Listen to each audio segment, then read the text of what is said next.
예수님의 이름으로 기도합니다. 아멘. 여러분, 믿음에도 사랑에도 의리가 있어야 합니다. 이 의리를 성경에서는 충성, faithfulness라고 말하는데요.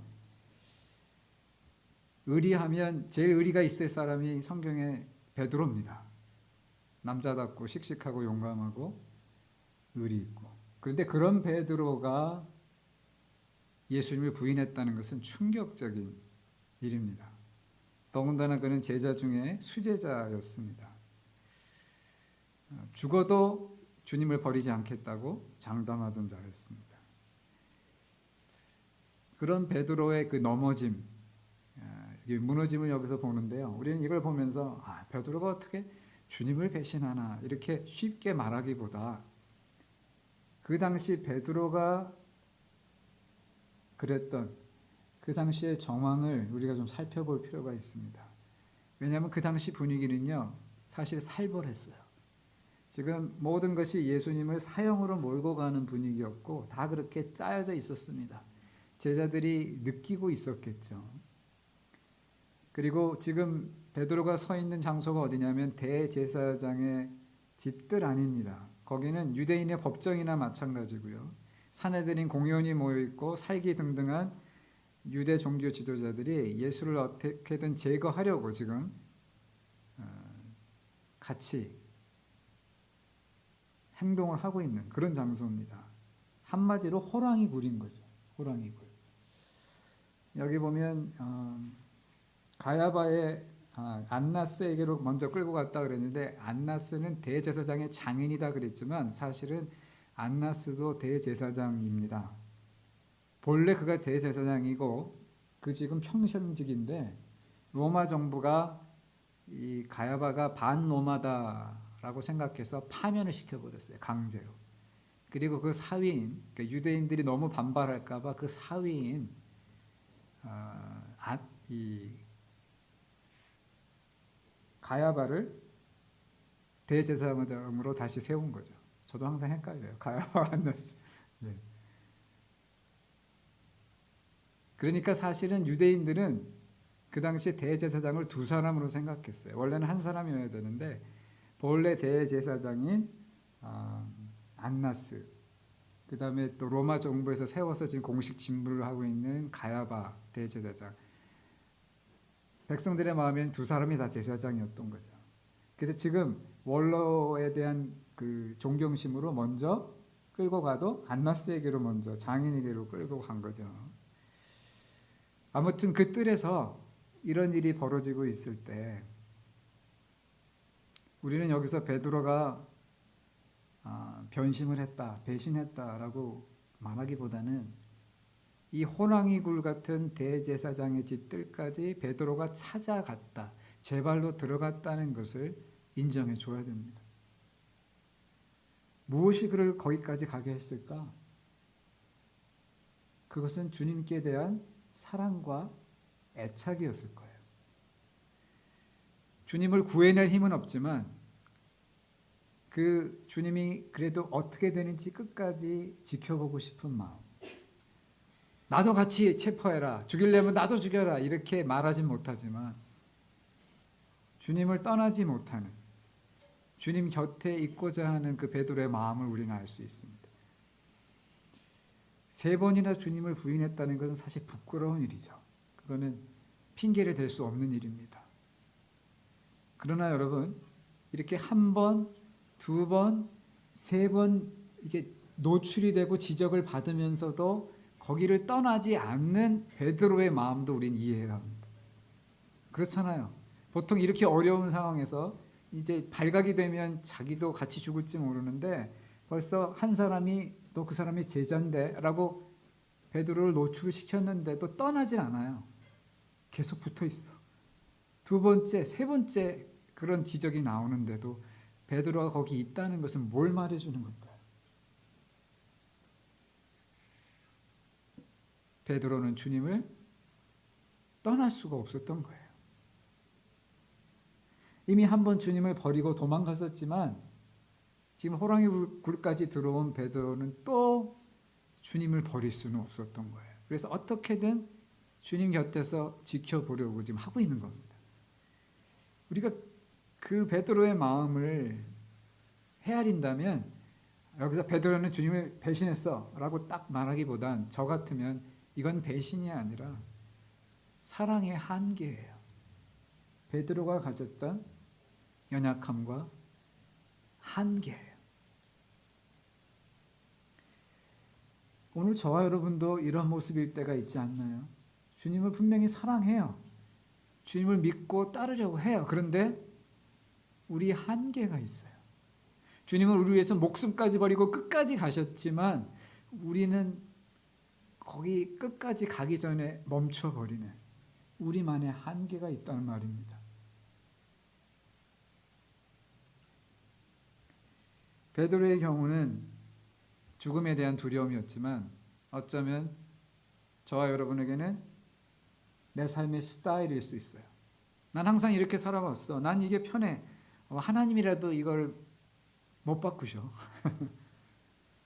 난 이렇게 사는 게 좋아. 여러분이 만약에 그렇게 생각하거나 말하면 여러분은 하나님을 사랑하는데 지금 선을 긋고 있는 거예요. 주님, 저는 여기까지만 할게요. 우리의 한계는 세상과 돈에 대한 집착일 수도 있습니다. 저 아직 세상 재미를 다 못 봤거든요. 좀 더 재미를 본 후에 그리고 나서 제가 좀 제대로 믿을게요.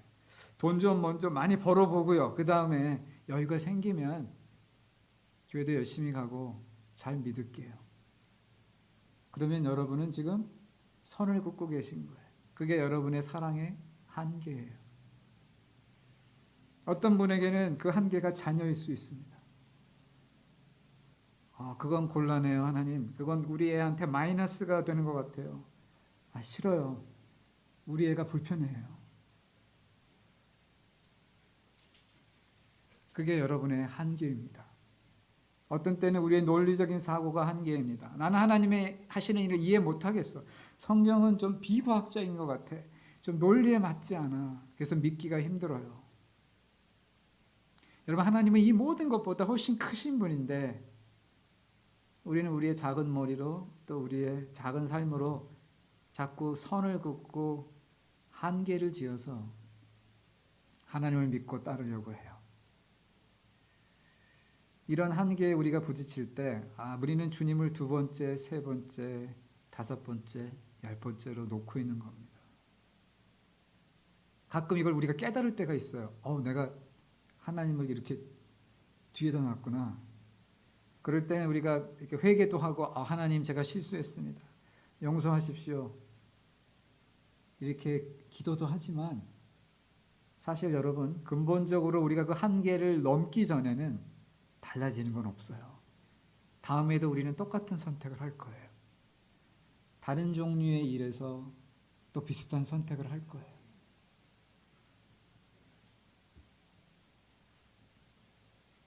그래서 우리가 가진 사랑의 한계를 사실 뛰어넘어야 합니다.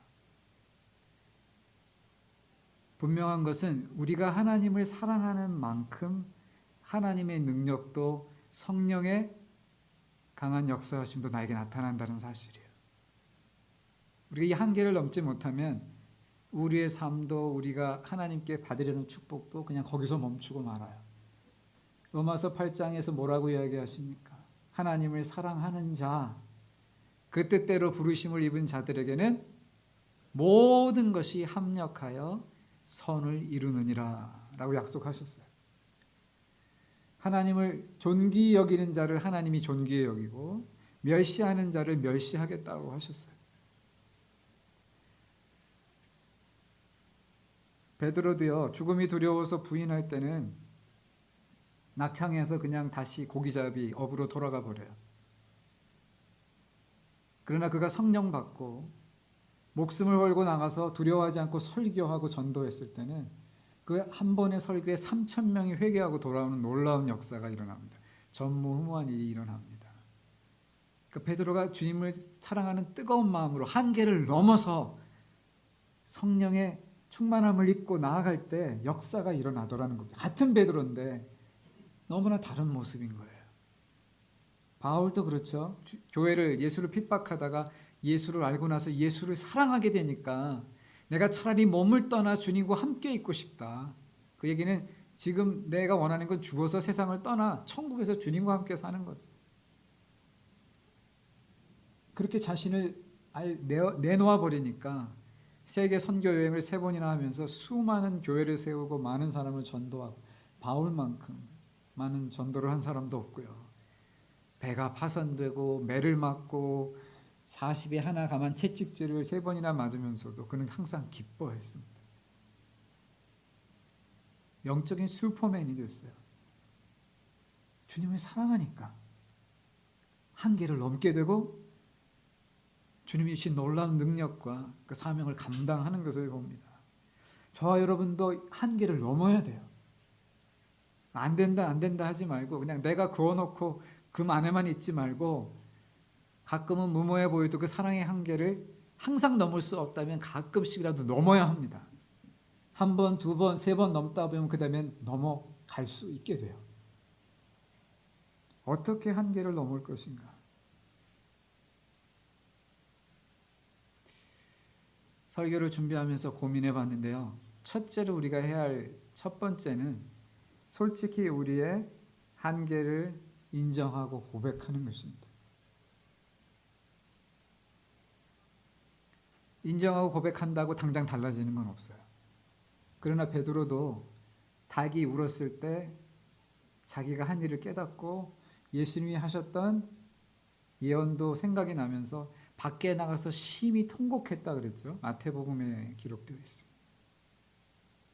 그랬다고 베드로가 당장 달라진 건 아니에요. 그러나 적어도 이전에 내가 죽을지언정 주님을 버리지 않겠습니다. 호언장담하던 그 교만한 모습에서 벗어나 자기의 진실된 모습으로 돌아온 거죠. 주님의 은혜를 받을, 도움을 받을 준비가 지금 되고 있는 겁니다. 그래서 인정과 고백이 중요합니다. 최근에 제가 아는 분 중에 대장암 수술을 받은 분이 있어요. 암 부분을 잘라냈고요. 다행히 다른 데는 전이가 안 되는 것 같다 그래서 키모를 받고 있는데 4주째 접어들면서 굉장히 힘들었대요. 그래서 이게 약 투여를 하다 보면 나중에 손발에 나중에 멍든 것처럼 온통 반색 점들이 생기면서 이렇게 컵도 주기 힘들고 펜을 주기조차 힘들고 걸어서 화장실 간다는 건 불가능해 보이는 그런 상태가 되었다 그럽니다. 그래서 결국은 치료를 잠깐 중단하고 쉬었다 하자. 그래서 집에 오게 됐는데 집에 오는 길에 얼마나 쓸쓸하고 무력하든지 자기가 그렇게 무력하다고 느낄 수가 없더래요. 내가 이것밖에 안 되나? 여기서 멈추면 어떡하나? 그런 생각이 들더래요. 그래서 굉장히 힘든 한 주를 보내면서 어떻게 하면 이 무력감에서 벗어날 수 있을까? 믿음이 있는 사람이니까 기도하면서 방법을 찾았는데 하나님이 이런 깨달음을 주시더래요. 그냥 네 그 연약함과 싸우지 말고 그냥 받아들여라.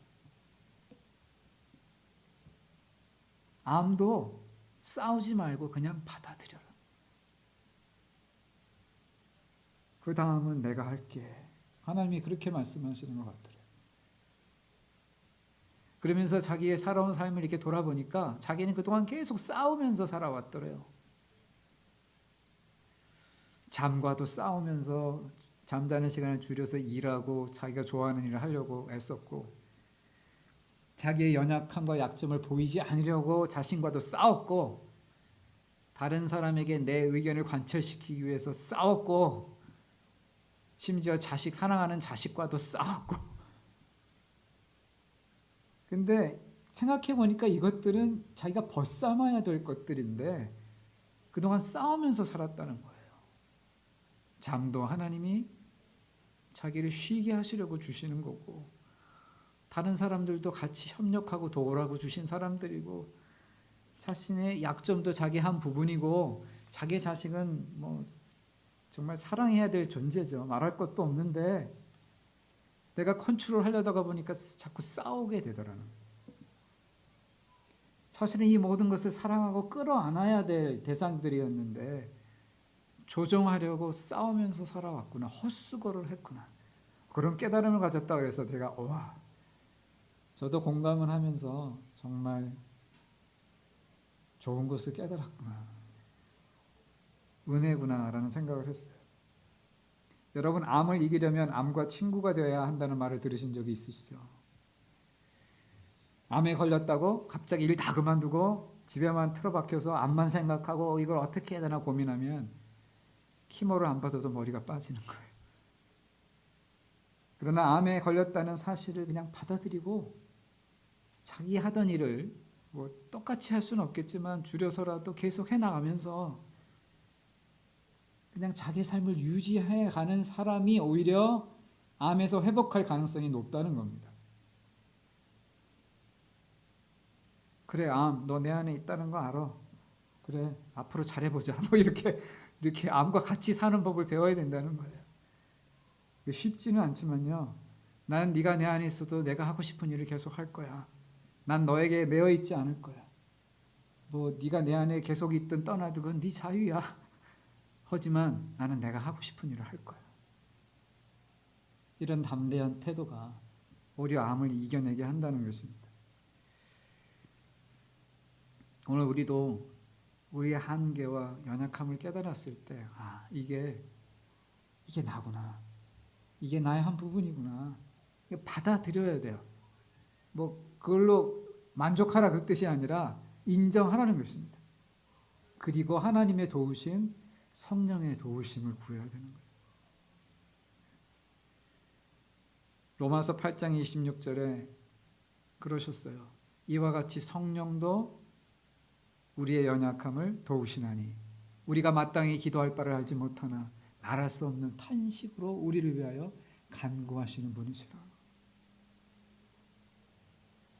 베드로도 성령의 능력을 덧입은 후에 그가 그 연약함을 넘어서잖아요. 오늘 우리의 힘으로는 이게 벗어나지가 않아요. 그 선을 넘어갈 수가 없어요. 왜? 내가 그어놓은 선이기 때문에. 그런데 성령이 우리에게 임하시고 우리가 성령이 우리를 감동하시면 그 선을 넘어갑니다. 한계를 넘어갑니다. 한 번, 두 번, 세 번 넘다 보면 우리는 하나님의 은혜로, 능력으로 내가 넘을 수 있다는 것을 믿게 되고 우리 한계를 넘어서 주님을 믿고 따라갈 줄 믿습니다. 그러면 우리가 이전에 경험해 보지 못한 놀라운 하나님의 은혜와 축복이, 믿음의 기적이 우리의 삶에 일어납니다. 최소한 저와 여러분이 이걸 믿고 나아가야 돼요. 그냥 내 능력대로 살고 내 힘만큼 사는 건 하나님 안 믿어도 다 할 수 있어요. 우리가 하나님을 믿는 이유는 우리의 한계를 넘어서기 위해서예요. 초월하기 위해서지. 이 넘어섬과 초월이 없는 것에는 진정한 하나님과의 만남이 사실 없는 거예요. 그러니 어떻게든 넘어서야 합니다. 여러분, 이 하나님의 은혜와 성령의 도우심은 그냥 가만히 있는 사람에게 임하는 게 아니에요. 사모하고 원하고 기도하고 구하는 자에게 주시는 거예요.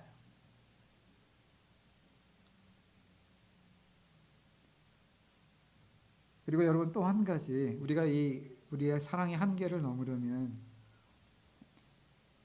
사랑은 단순히 감정이 아니라 의지적 선택임을, 결단임을 저와 여러분이 다시 한번 기억해야 합니다. 사랑엔 감정적인 요소가 많아요. 그래서 사랑이 짜릿한 거죠. 감미롭고 맛있는 거죠. 그러나 감정의 약점은 오래 지속되지 않는다는 거예요. 사랑해보신 분은 아시잖아요. 막 불타오를 때도 있지만 또 이렇게 식을 때도 있고 계속 업앤다운이 있어요. 그런데 이 사랑의 불꽃이 계속 불꽃이 춤을 추는데 관계를 꾸준하게 해나가려면 의지적인 선택과 결단이 있어야 됩니다. 나는 이 사람을 사랑하겠다. 내가 이 사람을 선택했다. 이 사람은 나의 사람이다. 라고 하는 그런 결정이 있어야 돼요. 그러면 사랑의 불꽃이 감정이 춤을 춰도 꾸준하게 갈 수가 있습니다. 그러나 감정에 휘둘리고 감정에 의해서 내 의지가 왔다 갔다 하면, 결정한 것도 뒤집었다 바꿨다 하면 사랑은 어려워지는 거죠. 주님과 우리의 관계도 똑같습니다. 여러분, 주님을 여러분의 구주로 받아들이셨어요? 예수가 나의 구세주요 나의 주인이십니다라고 고백하셨어요? 그렇게 선택하셨다면 그대로 밀고 나가세요. 아직 주저하며 주님을 영접하지 못한 분은 주님부터 영접하셔야 되겠죠. 기도하면서 주님이 좋은 건 알겠는데 아직 내가 결단을 못했습니다. 주님을 나의 구주로 나의 주인으로 모시게 해주십시오. 예수가 나를 위해 피 흘리시고 죽으셨다는 사실, 하나님이 그토록 나를 사랑하신다는 사실을 믿기 원합니다. 믿음을 위해서 기도하시고 성령의 도우심을 간구할 때 하나님께서 여러분의 마음을 만져주시고 믿음을 주실 줄 믿습니다. 일단 믿고 받아들이셨다면 그대로 그 의지대로 나가셔야 돼요.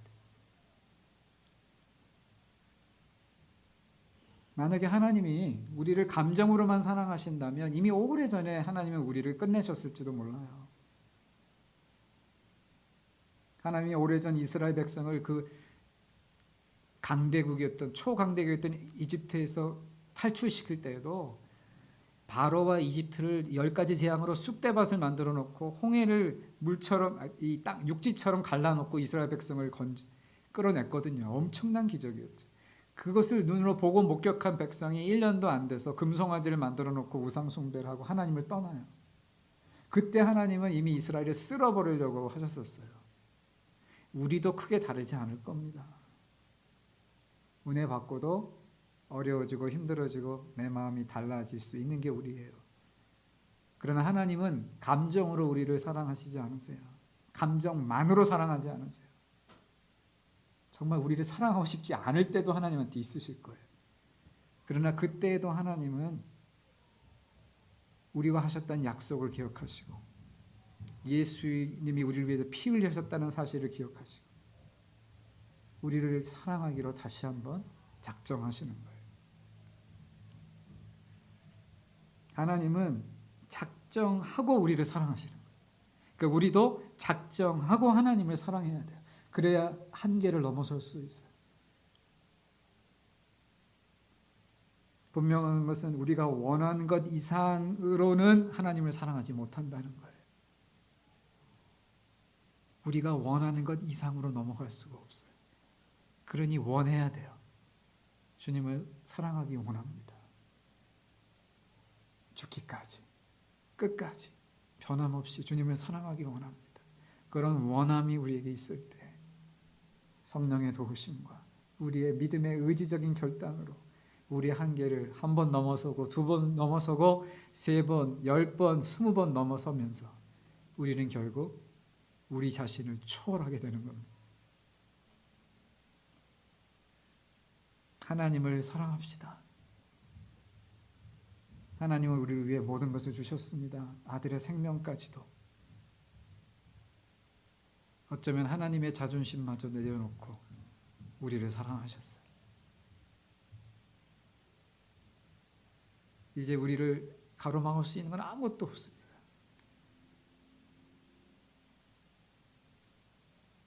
나를 위해 십자가 지신 주님을 나도 사랑합니다. 우리 저 여러분 고백하면서 오늘 마지막 찬송 314장 내 구주 예수를 더욱 사랑